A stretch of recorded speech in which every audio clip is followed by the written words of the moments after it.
Oi, pessoal, bom dia, tudo bem? Estamos indo para mais um encontro de avaliação, como eu sempre falo. Avaliação não é só a título de nota, também para a gente verificar o que vocês aprenderam e apreenderam, tá? Normalmente, vocês já conhecem as nossas avaliações. Eu tô vendo os cabelinhos. A minha metodologia de avaliação é uma metodologia de raciocínio, e assim vai continuar sendo na sistematização, até porque é exatamente isso que a gente faz o tempo todo. A gente teve, durante o período, o mapa mental como um exercício de fixação, de como uma teorista raciocina, ou como ela organizou a teoria dela, no sentido de dirigir ou direcionar o trabalho do enfermeiro, tá? O exercício 2, a gente combinou de ser a elaboração de um instrumento, mas diante das novidades, né, o Google, da modelagem de como avaliar vocês esse período, eu fiz uma alteração da proposta, e a gente está mandando para vocês um exercício que também vai ter ali a contribuição dos pontinhos, para vocês se acostumarem e a gente testar aí o Google Forms, tá? Então, terça-feira será o nosso encontro de avaliação. Eu vou estar, terça-feira agora, dia 18, 19, 20, 21, 22, né? 22, a gente vai estar entrando no horário da sala de aula. Eu vou combinar direitinho com a Gabi, o horário certinho, para que a gente possa organizar os 90 minutos, tá? E o link vai estar disponibilizado na hora, tá? Pelo WhatsApp para ela, tá?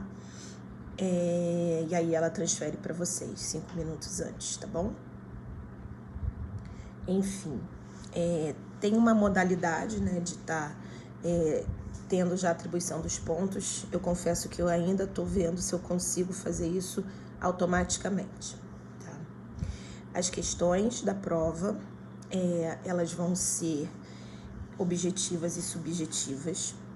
A ideia é que eu trabalho, né, com 4 discursivas que vão fazer vocês raciocinar um bocadinho ou responder conforme as linhas teóricas, na verdade, a parte dos textos, né, que a gente trabalhou.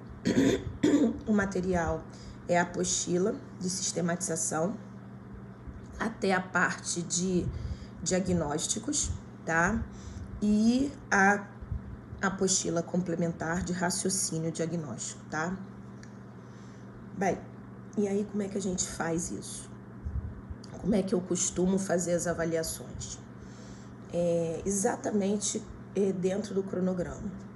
Eu começo, usualmente eu gosto que, eu preciso que o aluno entenda o que é sistematização da assistência de enfermagem, qual o conceito de sistematização da enfermagem, um conceito previsto na resolução 358/2009, um conceito também que muitos autores escrevem sobre sistematização, tá? Tomando um cuidado que a resolução, ela deixa claro que é um conceito que diferencia do processo, que a SAI, ela é um método que operacionaliza o processo de enfermagem em todos os locais que tem aí o exercício profissional do enfermeiro e da equipe de enfermagem.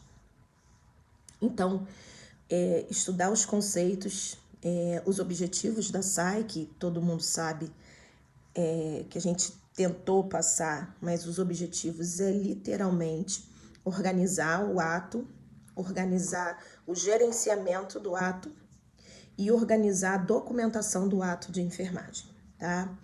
Do ato profissional, que é pautado no processo, nas 5 etapas do processo de enfermagem. Eu também pergunto, eu também avalio se o discente entendeu os eixos da sistematização, tá? É um dos considerandos da resolução, mas dentro de um estudo de uma pesquisadora, considerou 3 eixos que apontam aí o guia de como implantar a sistematização e acompanhar o desenvolvimento dela e avaliar se está ou não implementada onde há o serviço, né, o trabalho profissional do enfermeiro, que são os eixos métodos, pessoas e instrumentos. A gente, no eixo métodos, a gente conversou, tem uma lauda, né, que detalha, bota no slide, né, e coloca os 3 eixos, entendendo que o eixo métodos, que é o primeiro, é tudo que trata as teóricas de enfermagem, tudo que trata as taxonomias, que nomeiam e que intitulam as etapas do processo de enfermagem, e todas as formas que os enfermeiros encontram para fazer com que as equipes pratiquem os atos científicos da enfermagem, garantam, asseguram o segundo tripé, o segundo eixo, que é o de pessoas, ter pessoas suficientes, em número suficiente, habilitadas suficientemente, e que esse suficiente em números, né, em quantitativo de pessoal, seja previsto, seja calculado conforme, né, um dispositivo legal do dimensionamento, que é do Conselho Federal também, a resolução do dimensionamento, a 543, fazendo com que nós classifiquemos os pacientes conforme as suas demandas de cuidados de enfermagem, tá? E no eixo instrumentos é tudo que é tecnologia, tudo que é leve, dura ou dura, né? Tudo que é documento, tudo que é escala, tudo que é impresso, tudo que é manual, tudo que é procedimento operacional padrão, tudo que é protocolo clínico, isso são os instrumentos, né? As escalas de avaliação, as folhas de evolução, todos esses são os instrumentos utilizados para o registro e documentação legal da sistematização. Então, os 3 eixos da SAI. O segundo momento que a gente conversou, a gente trouxe um pouco da história, né? Depois de falar de conceitos e da legalidade, a gente trouxe um pouco da história da sistematização, que passou pelas histórias das teóricas, né? Perpassou pelas histórias das teóricas e pela história, né, de organização legal pelo Conselho Regional, pelo Conselho Federal, no sentido de, dentro da legalidade da Lei 7498, do Decreto 94496, né? Já estou até confundindo os números, essa linha de raciocínio legal, essa historiedade científica e legal, eu também gosto, eu aconselho que vocês acompanhem. Tudo na apostila, tá? Tudo na apostila de vocês, de forma simplista. A gente mostra que houve um momento que a enfermagem era só executiva ou repetitiva, e com o advento das teóricas, né,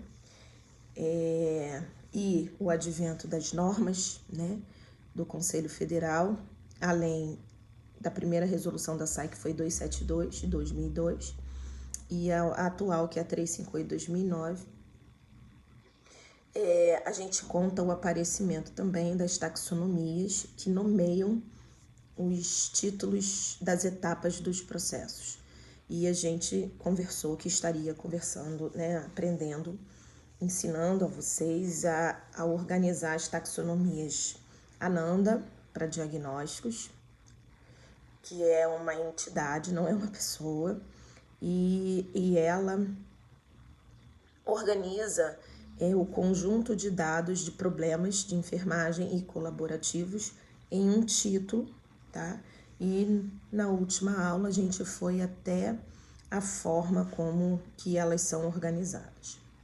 A segunda taxonomia, também utilizada no processo, né? Todas as taxonomias que a gente está falando, para as etapas do processo, é a NOC, que prevê, na verdade, nomeia os resultados de enfermagem e os indicadores que o enfermeiro deverá nomear. A gente ainda não aprendeu, mas a gente mencionou essa taxonomia, tá? Tem os livros específicos. E a NIC, que também tem um livro específico de NIC, é um sistema também, nomeia o conjunto, né, o grau o grupo de intervenções e as ações a serem prescritas, né, dentro desse grupo de intervenções. Então, nessa história, a gente conta um pouquinho como que funcionou essa implementação desses documentos, né, e dessas linhas de pensamento e organização de nomenclaturas.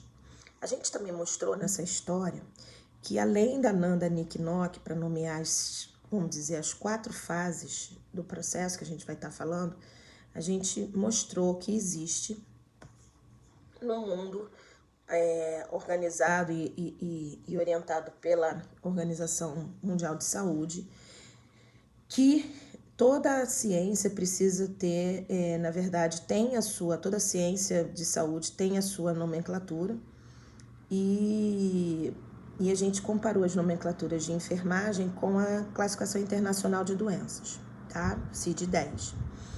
E aí a gente mostra que para a Organização Mundial foi criada, né, pelo Conselho Internacional de Enfermagem, a CIP, que é a Classificação Internacional das Práticas de Enfermagem, e ela também nomeia, né, essas etapas, dá títulos às etapas, ou seja, com o mesmo raciocínio, conjugando, congruindo problemas, congruindo intervenções e congruindo resultados, né, nomeando-os, dando títulos, para que o enfermeiro possa aí padronizar os seus atos, tá? Então, e a diferença, portanto, da Nanda Nik Nok, ou seja, as ligações NNN e a CIP, é justamente que uma foi idealizada, organizada e vem sendo organizada pelos conselhos profissionais do mundo inteiro, e as ligações NNN, Nanda Nik Nok, por instituições ligadas, vinculadas à American Nurse Association, que são instituições privadas, mas que todos nós podemos participar, ter acesso, tem algumas taxas, mas usualmente uma das taxonomias, por incrível que pareça, mais utilizadas. Não talvez de forma adequada, porque para ter a organização e a utilização delas de forma legal, precisa pagar, ao passo que a CIP não. Nossa previsão de ver a CIP é depois que a gente terminar de ver as 3 taxonomias, né, do processo, iniciais, a Nanda Nik Nok. Um terceiro ponto, depois que a gente viu o conceito de SAI,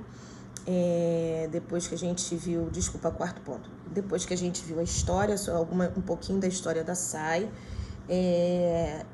um pouquinho da normatização da SAI, né, da legalização, a gente entrou na primeira fase. Vocês fizeram um mapa mental, desculpe.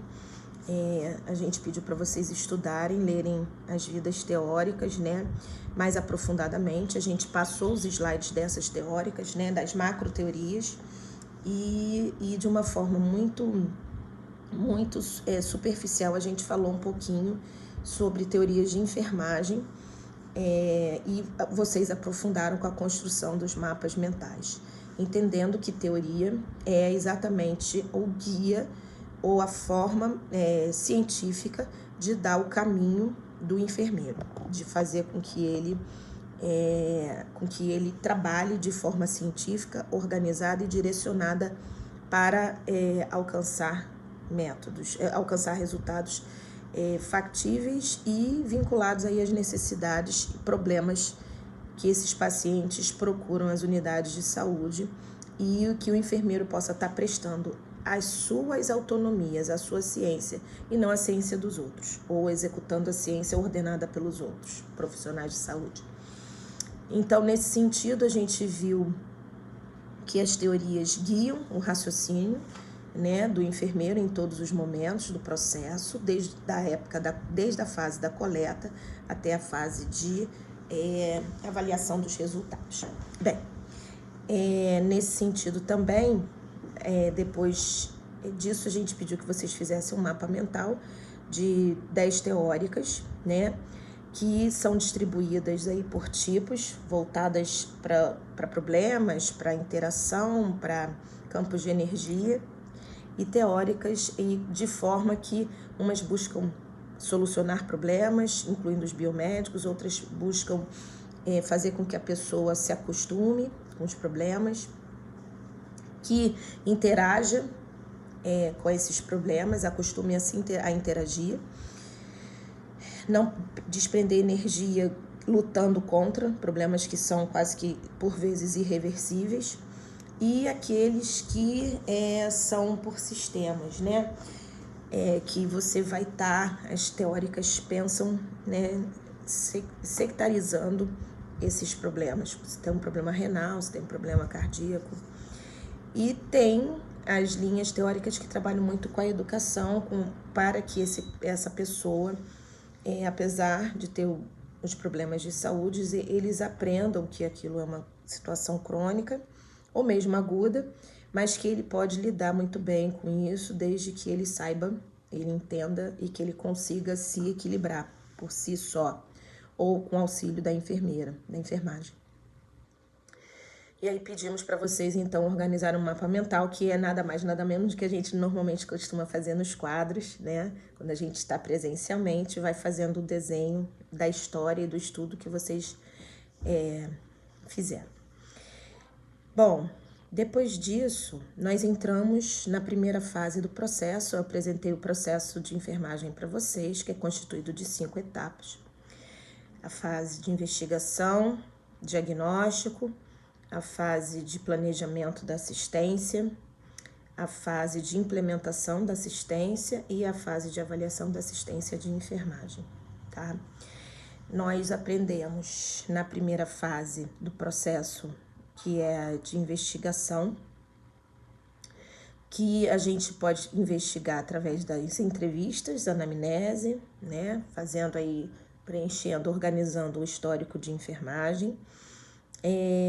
Nesse momento da entrevista, na busca de informações com o paciente, com o cuidador, a gente pode estar solicitando, né, as informações, e que, de uma forma geral, elas são classificadas em informações subjetivas, né?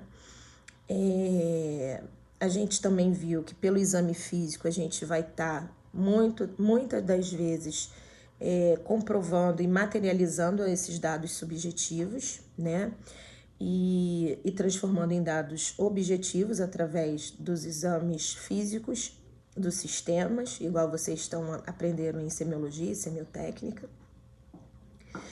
E análise de documentos, né, que você também vai estar, de alguma forma, materializando e objetivando aqueles dados. Um exemplo, relata-dor, relata cefaleia, e quando você avalia, por enquanto, quando é só um dado, enquanto é só uma informação vinda do paciente, ou do cuidador, ou de alguma outra pessoa que examinou, são só objetivo, não foi você que constatou, né? E, nesse sentido, o grande objetivo das nossas buscas, durante a fase e o ato de investigar, é a todos os momentos, tentar identificar o que são sinais e sintomas para que a gente possa estar lá organizando futuramente o processo de diagnose, tá? A gente também, nessa fase de análise e organização dos dados coletados, a gente também faz e tenta identificar o que é, nesse sentido, sinais e sintomas que compreendem os problemas de enfermagem e aqueles que compreendem problemas relacionados ou chamados os problemas colaborativos. Aqueles que a gente colabora com outros profissionais da saúde, mas ou outras situações de vida, fases de vida, terapias medicamentosas, locais onde moram, locais onde trabalham, né? Mas a gente não vai conseguir eliminar. Então, eu não consigo eliminar, de fato, alguém que trabalha numa indústria de inseticidas e se expõe a uma série de venenos no ar. Mas a gente pode orientar a usar EPIs, a buscar médicos regularmente, a buscar consulta de enfermeiros regularmente. A mesma coisa que eu não consigo, sozinha, eliminar uma hipertensão, uma diabetes, que é literalmente um diagnóstico de médico, e é um problema colaborativo para nós. Também, então, a gente esclareceu que são os tipos de dados, se são objetivos e subjetivos, as fontes desses dados, se são primárias ou secundárias, e se são dados que representam sinais e sintomas ou são dados que representam os problemas colaborativos, que são os diagnósticos médicos, os diagnósticos de outros profissionais, as terapias medicamentosas, dentre outras, as situações de moradia, as fases de vida. Não posso tirar a situação de estar envelhecendo ou ser um neonato. Outra coisa também é que toda essa linha de análise, a partir das teoristas, né, a gente identificou que tudo depende dos grandes pressupostos ou chamados metaparadigmas de enfermagem, que é o ambiente, o sujeito, é o ambiente do cuidado, o sujeito do cuidado, a enfermagem desse cuidado, que representa a autonomia dessa enfermagem, e o resultado que essa enfermagem, o cuidado, o assistente de enfermagem vai conseguir alcançar com esse sujeito, neste ambiente e com a autonomia que essa enfermagem possui. Então, a todos os momentos, o nosso raciocínio aí tem que dar a volta nos metaparadigmas, porque tudo é baseado também, né, todo direcionamento teórico, todo direcionamento de análise, de investigação e de planejamento da assistência e avaliação é baseado nos metaparadigmas. Bom, depois que a gente esclareceu a questão dos dados, né, os tipos de dados, e entendeu de uma forma assertiva, né, o que são os dados de enfermagem, tipos, origem, se são problemas de enfermagem ou problemas colaborativos, a gente entrou num penúltimo momento dos nossos encontros, avaliando como que a gente iria organizar esses dados para que a gente pudesse começar a fase do diagnóstico. E aí veio, então, o entendimento do raciocínio clínico, o pensamento crítico, para que a gente pudesse passar a fazer o raciocínio diagnóstico, né? Então, a gente ensinou a metodologia de Risner, é uma metodologia que, a princípio, parece muito difícil, mas ela meio que matematiza, meio que coloca em grupos, né, a operação, né, a operacionalização de toda essa ciência da enfermagem associada às ciências biomédicas, políticas, sociais, exatas que a gente tem aí no curso básico de enfermagem, tá? E aí a gente tem no raciocínio clínico tudo que a gente traz de bagagem dessas ciências todas, o pensamento crítico, aquilo que a gente já tem de possibilidade, né, e que vai estar desenvolvendo com a prática, com a praxis da gente, no sentido de estar conseguindo opinar, né? Se você vai juntar dados microbiológicos, dados anatômicos, dados fisiológicos, patológicos, fisiopatológicos, embriológicos, parasitológicos, farmacoterapêuticos, vocês vão estar ali conjugando, né, a partir dos saberes que vocês já adquiriram ou parcialmente adquiriram, porque nem sempre a gente aprende tudo, né, na graduação. Aliás, eu nunca vi isso. A gente continua aprendendo sempre, né? A ciência não para, é uma eterna evolução, uma constante evolução. Bobo é o enfermeiro que acha que sabe tudo, tá? E a gente, então, organiza isso de uma forma crítica, de acordo com o que a gente tem de ciência, tá? Entendendo aí as teorias como a nossa ciência, entendendo a nossa linha de raciocínio, tá? E como que a gente deve fazer essa linha de raciocínio de organização das informações que vão se transformar em dados importantes para o enfermeiro e posteriormente serão organizados dentro desse raciocínio clínico, dentro desse criticismo que a ciência da enfermagem vai estar proporcionando para nós, para que a gente então consiga fazer o plano, tá? E nesse sentido, a gente então aprendeu a categorizar, tá? A botar na coluna de categorização, né? Segundo o Risner. E a segunda coluna entendendo que seria o preenchimento de lacunas que, conforme essas ciências, conforme a nossa prática, a nossa habilidade crítica, a gente estaria, e obviamente sempre associando aí aos paradigmas, né, aos metaparadigmas, a gente estaria ali complementando essas lacunas, tá? E no último encontro, nos 2 últimos encontros, a gente conversou um pouco, na verdade o último, sobre já a diagnose. A gente apresentou a taxonomia de Nanda aí para vocês, a gente apresentou como que ela se organiza, que é um grupo de cientistas, é uma instituição que recebe trabalhos validando os trabalhos que já aconteceram de diagnose, buscando melhoria, padrão ouro, e trazendo aí, dentro dessa taxonomia, 13 domínios, que são grandes áreas aí do conhecimento para a enfermagem, 47 classes, né, que são distribuídas por esses 13 domínios, e 243 diagnósticos na última versão, que é 2018-2020. Disse que é bastante importante trabalhar com a última versão da taxonomia, é fundamental, inclusive, porque ela traz aí, dentro dos componentes, né, principalmente quando se distribui, a gente falou dos tipos de diagnósticos, que ele se distribui em real, de risco, de promoção e de síndrome. Trabalhamos apenas, né, mostramos apenas a composição dos diagnósticos reais e de risco.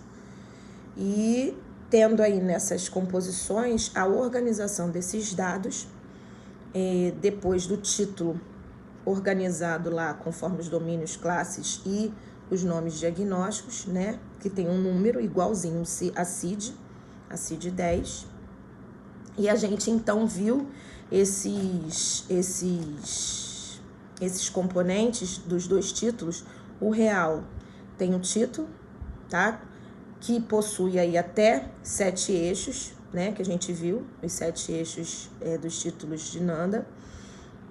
O sujeito, o foco, o julgamento. Então, a gente saiu vendo aí que nem todos estão presentes dentro desse título, não há necessidade. Por vezes estão implícitas, né? E, nesse sentido, o grupo, né, a forma de intitulação desses componentes, vocês vão ter dentro do real o título, mais as características definidoras, que seriam extremamente os problemas de enfermagem, os sinais e sintomas, mais os fatores relacionados, que são os problemas colaborativos. E no de risco, apenas aqueles diagnósticos que têm o título, mais os fatores de risco que podem ser os relacionados, representando os problemas colaborativos, tá? E, por último, depois de ter visto aí os eixos desse título diagnóstico, a gente abordou um pouco o modelo bifocal, que é justamente o entendimento, né, o modelo bifocal da assistência de enfermagem, que é o entendimento que o enfermeiro tem autonomia para prescrever, para planejar assistência em cima dos problemas de enfermagem, usualmente as características definidoras, e colabora com os problemas colaborativos, junto com o médico, junto com a situação de moradia, situação de trabalho, situação de fase de vida e etc, tá? E foi assim que a gente fez durante esse período, tá? E assim será. Então, para facilitar, eu não vou conseguir mandar agora pela manhã, mas até amanhã, com certeza essa noite eu prometi que eu estaria terminando aí o exercício de fixação. Não necessariamente precisa entregar no dia da prova, tá? Mas ele vai dar aí um padrão para vocês de modelagem de perguntas, né? As minhas perguntas, e já numa prática do Google Forms. Então, aí talvez seja necessário que realmente vocês façam até esse período. Eu trabalho o exercício de fixação em grupo, e só um vai estar mandando, tá? Eu vou estar falando com todas as representantes. Um beijo. Espero que eu tenha cumprido aí com o meu compromisso com vocês.